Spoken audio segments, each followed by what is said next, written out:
Vous aimez la science-fiction et parce que vous l'aimez, vous voulez en lire les grands classiques, mais pas n'importe lesquels. Vous vous dites, je vais commencer par ceux qui ont remporté un prix, histoire de lire un livre potable, bien construit, reconnu par ses pairs, et donc de ne pas perdre mon temps.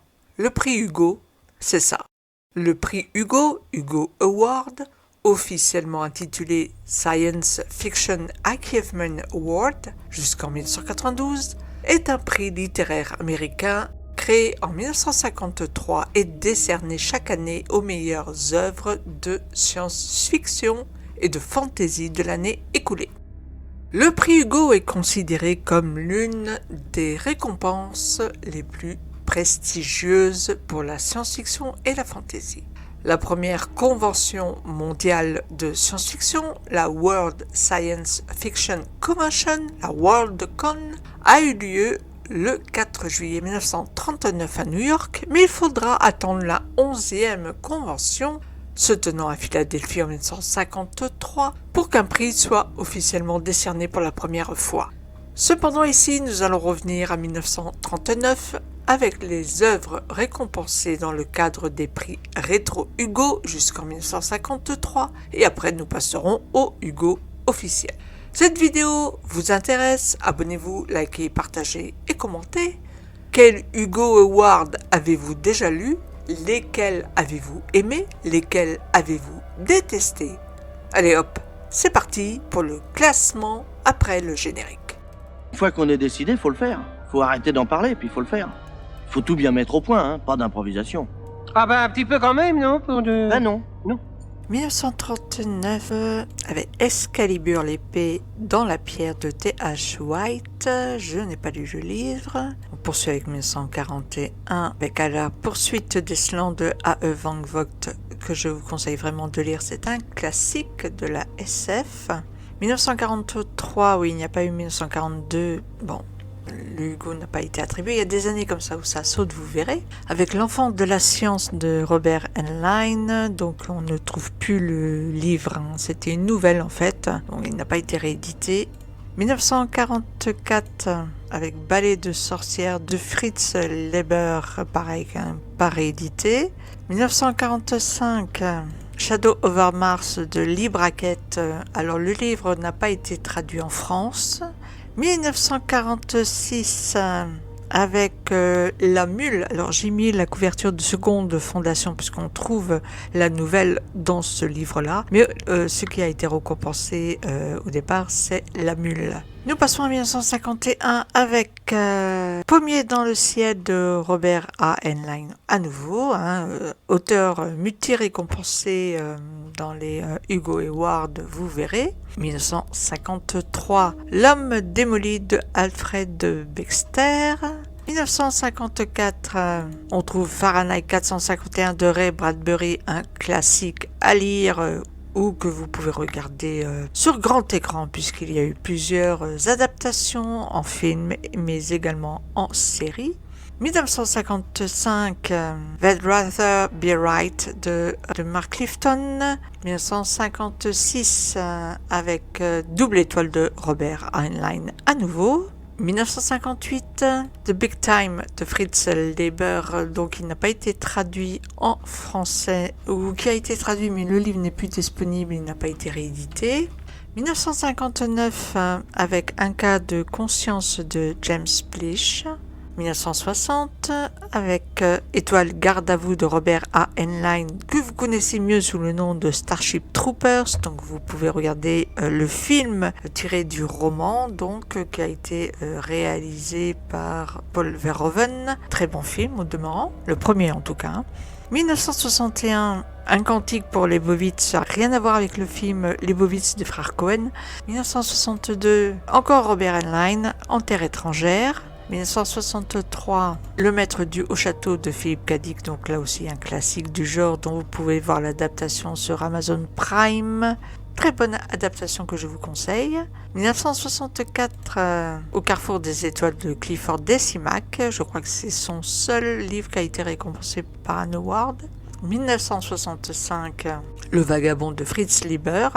1966, Dune de Frank Herbert, qu'on ne présente pas, et dont le Messie, le 3e livre, le Messie de Dune, sortira, je crois que c'est au mois de décembre de cette année sur grand écran, réalisé par Denis Villeneuve.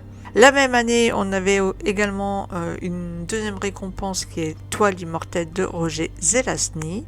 1967 avec Révolte sur la Lune de Robert Heinlein. Également à lire, je conseille. 1968, Roger Zelazny à nouveau pour Seigneur de Lumière cette fois-ci. 1969, avec Tous à Zanzibar de John Brunner. 1970, La main gauche de la nuit de Ursula K. Le Guin, que je vous conseille de lire, vraiment un des meilleurs livres de Le Guin et un très grand classique de la SF. 1971, L'anneau monde de Larry Niven. 1972, Le monde du fleuve de Philippe José Farmer, qu'on ne présente pas et que j'ai chroniqué le premier livre de la saga du fleuve de l'éternité sur cette chaîne. Je vous mets le lien en barre de description. 1973 avec Les dieux eux-mêmes de Isaac Asimov. 1974 avec Rendez-vous avec Rama de Arthur C. Clarke, que j'ai chroniqué également sur cette chaîne. Je vous mets aussi le lien en barre de description. Alors, Denis Villeneuve doit tourner le film après Dune. Nous verrons si le projet se fait, mais en tout cas, j'ai très hâte, si c'est le cas. 1975, Les dépossédés de Ursula K. Le Guin, également que je vous conseille de lire. 1976, La guerre éternelle de Joe Haldeman. Alors là, grand classique à lire, qui a reçu, vous voyez, multi-récompensé, le prix Hugo, Nebula et Locus. 1977, avec Hier les oiseaux de Kate Willem, que je n'ai pas lu, mais ça me donne bien envie de le lire celui-là. 1978, avec La grande porte de Frédéric Paul, qui est un grand auteur de SF, également, moins connu que Asimov par exemple ou A.E. Van Vogt, mais grand contributeur de la SF. 1979, nous retrouvons Le serpent du rêve de Wanda McIntyre. 1980, Les fontaines du paradis, encore de Arthur C. Clarke. 1981, La Reine des Neiges de Joanne Divenge. Alors là, j'adore, c'est un de mes livres préférés. On a La Reine de l'été, La Reine des Neiges, La Reine de l'hiver. Franchement, les trilogies à lire absolument. Très très très bon livre. 1982, Forteresse des étoiles de Seiji Cherry, très bonne autrice. 1983, Fondation foudroyée avec Isaac Asimov à nouveau. 1984, Marée stellaire de David Brin. 1985, Neuromancien de William Gibson. 1986, La stratégie Ender de Orson Scott Card. Je n'ai pas vu l'adaptation, il faut que je regarde l'adaptation au cinéma avec Harrison Ford. Bon, très bon livre, malgré tout. 1987, Le cycle d'Ender, donc la suite, toujours d'Orson Scott Card. 1988, David Brin, deuxième récompense avec Élévation, la suite donc de Marée stellaire. 1989, Citaine de Jesse Sherry. 1990, Hyperion de Dan Simmons, le premier volet du cycle d'Hyperion à lire pour ceux qui aiment la fantasy SF, très bon livre. 1991, Miles Vorgosican, la saga Vorgosican de Louis McMaster Bujold. 1992, Barayard de Louis McMaster Bujold, à nouveau. 1993, une double récompense pour cette année avec Connie Weiss, le grand livre, alors là que je vous conseille vraiment de lire, un must du genre, et Un feu sur l'abîme de Vernor Vinge pour cette année-là, donc deux récompenses. 1994, avec Mars la verte de Kim Stanley Robinson, donc je crois que c'est une trilogie, avec l'autre livre qui sera récompensé, je crois, l'année d'après. 1995, non, c'est la saga Vorgosican, donc qui a été à nouveau récompensée, donc Louis McMaster Bujold. 1996, L'âge de diamant de Neil Stephenson, que je n'ai pas lu. 1997, Mars la Bleue, voilà, le deuxième livre récompensé de la saga, donc de Kim Stanley Robinson. 1998, La paix éternelle de Joe Haldeman. 1999, Sans parler du chien de Connie Willis, celui-là je ne l'ai pas lu donc je ne pourrais pas le conseiller. Et nous passons à l'an 2000 avec Au tréfonds du ciel de Vernor Vinge. 2001 avec Harry Potter et la coupe de feu de J.K. Rowling que l'on ne présente plus. 2002 American Gods de Neil Gaiman, dont nous avons eu une adaptation télévisuelle que vous pouvez retrouver sur Amazon Prime. 2003, Hominids de Robert C. G. Sawyer. Alors il n'y a pas de traduction française pour l'instant. 2004, Chalion de Louis McMaster Bujold avec le Paladin des âmes. 2005, Jonathan Strange et Monsieur Norrell de Susanna Clarke, que je dois lire, je n'ai toujours pas lu. 2006, Spin de Robert Charles Wilson. 2007, Rainbow's End de Vernor Vinge à nouveau. 2008, Le club des policiers yiddish de Michael Chabon. À lire, un livre qui désarçonne un tant soit peu, voilà, bon, à découvrir. 2009, L'étrange vie de Nobody Owens, donc la suite du Docteur Strange, de Neil Gaiman. 2010, double récompense là également avec Paolo Bacigalupi et la fille automate, et The City and the City de Chinna Mieville. 2011, Blackout de Connie Willis, donc ça c'est la suite du grand livre. Donc là aussi, un livre multi-récompensé, Nebula, Locus. 2012, Morwenna de Joe Walton, que je n'ai pas lu. 2013, Red Shirt, Au mépris du danger de John Scalzi, donc vous aurez compris que c'est une parodie de Star Trek.